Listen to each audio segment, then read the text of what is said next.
थरे यही भेंडीर रेसिपी बनै देखंतु भेंडी एते स्वादिष्ट लगे जे समस्ते खुशी हो। तो यही भेंडीर रेसिपी देखिबा पई आपण प्रथमे मो चैनल को सब्सक्राइब करनियंतु। नमस्कार, स्वागत करछि देसी food court Odisha cooking channel को।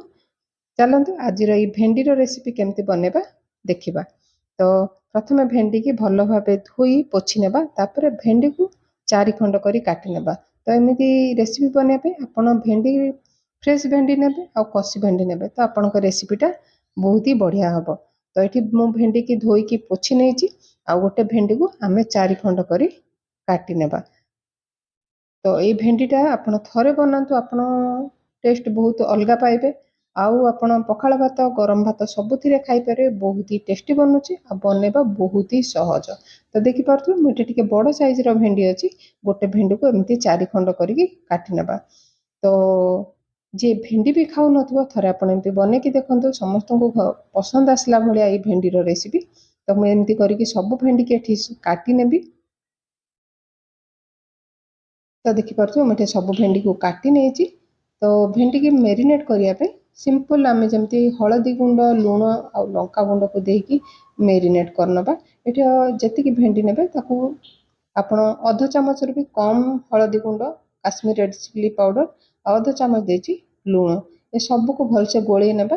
जेमती आपणकर भेंडीटा जेतले बनेबे लूण हळदी भेंडी सहित भल से मिसी जाइथिबो। तो भेंडी की भल से गोळेला परे हमें 10 मिनिट रेस्ट रे रखि नबा।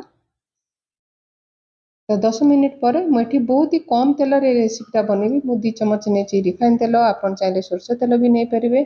तो बास्ना पई आउ मुझे हेंगु देछि अल्प, तापर आधा चमच देछि जीरा। जीरा जगह रे आपण पंच फुटन भी व्यवहार करि परिबे। तो जीरा एठे भल से देखि पारथुए फुटी गलानी। फुटी गला परे मुझे गोटे बड़ पियाज को एकदम पतला पतला काटिकी नेछि। तबे पियाज को टिके कलर चेंज होला जाके भाजी नेबा। तो बेसी एठे गाढ़ा रंग करबानी, कारण हमको भेंडी सहित भी पियाज को भल से भाजीबार अछि। तो देखि पाते अल्प कलर चेंज हो गलानी पियाजर।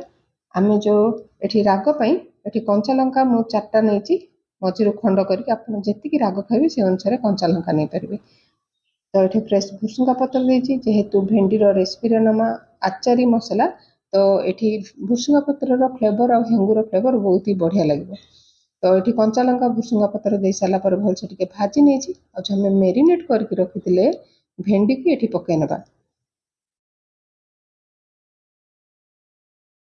तो भेंडी की हमें कौन करबा ना, हाई फ्लेम रे भेंडी टिके नरम होला जाके भाजी नबा। तो ये भेंडी को आपण जमा नरम करिवेनी, टिके हाई फ्लेम रे कंटिन्यूअसली एपट सेपट घांटी करी टिके नरम होला जाके हमें भेंडी की भाजी नबा। तो देखि पारे प्राय 2 ରୁ 3 मिनिट भाजिला पर भेंडी एठी नरम हो जाइछि। तो बहुत ही टेस्टी रेसिपी बनउछि। वीडियोटा निश्चिंत प्रथम ରୁ शेष जाए देखंतु। एठी मु देछि धनिया गुंड गोटे चमच, जीरा गुंड आधा चमच देछि, एठी राग लंका गुंड देछि आधा चमच, एठी आमचूर पाउडर देछि गोटे चमच। जेहेतु टिके स्पाइसी सहित टिके खट्टा माने रेसिपीटा बहुत ही बढ़िया लागबो आपनको। तो एठी मसला गुंड पकेला पर सबको भल से हमें गोळे नेबा। तो ये गैस रो मीडियम करके मसला गुंड पकेला पर 2 ରୁ 3 मिनिट मु घोड़े नहीं। तो देखिए भेंडी भल से मसला सहित भाजी हो जाइछि। तो गैस रो हमें लो करनबा। एठी मु देछि गोटे चमच भजा बेसन, टिके मु आगुरु करे रे टिके भाजी नहीं। तो आपन को भेंडी की चाहिए आपन एठी जदि भेंडी अधिका नउछि 2 चमच भी आपण बेसन दे परिबे। एठी गोटे चमच एठी मु बेसन देछि।